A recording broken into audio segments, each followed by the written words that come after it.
Shabbat Shalom, and welcome to 5 Minutes of Torah with the Beth Israel Rabbi. This coming Shabbat, we read Parashat Vayeshev.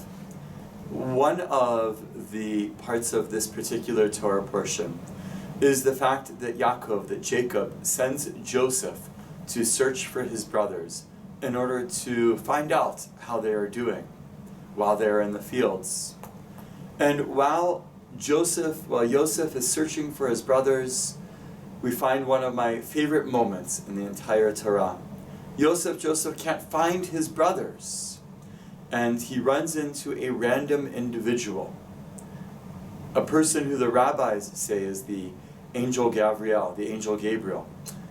We don't really know, though, who this person is, but he tells the direction in which the brothers have gone to Joseph. Joseph is then able to find his brothers, who then sell him into slavery, sending him to Egypt, and the rest of the story proceeds from there, with the Israelites eventually being enslaved and needing to be freed from their slavery. If it hadn't been for that mystery man, none of Jewish history would have been the same today. In fact, we may not even be here. If it hadn't been for that mystery man, the entire Torah would not have proceeded as it went. If it hadn't been for that mystery man, we certainly wouldn't celebrate the holiday of Passover, and we might not celebrate any holiday at all. While the rabbis give us an idea of who that mystery man may have been, I love to have the fact that we don't really know who he was. I love the fact that one of the things that the Torah seems to be telling us is that there are mysteries in our lives, that there are questions in our lives, and we don't necessarily know what's going to happen in our life. We don't necessarily know where we're going to be going. Life can sometimes be fluid, sometimes with great brachot, with great blessings, and sometimes with challenges. Yet scientifically, there are ways that we can know something about ourselves.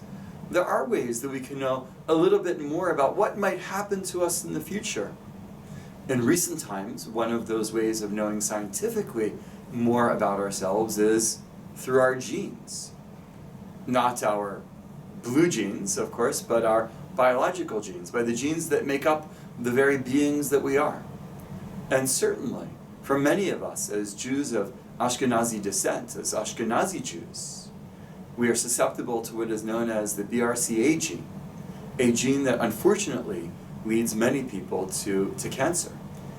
And so it is for that very reason that Congregation Beth Israel, for the last couple years already, has had a committee dedicated to studying and furthering knowledge about the BRCA gene and doing fundraising around this BRCA gene. And I'm very pleased to announce and to hopefully encourage all of you to come on January 8th at 7:30 to a very special program in which we'll be able to learn more about what is known as the BRCA gene. More about for ourselves, for our family members, and for our friends. We're very lucky to have Livy Znamer coming in as a special speaker and a moderator of what will be an incredible panel discussion that evening. Please join us. Please make sure to RSVP. Shabbat Shalom.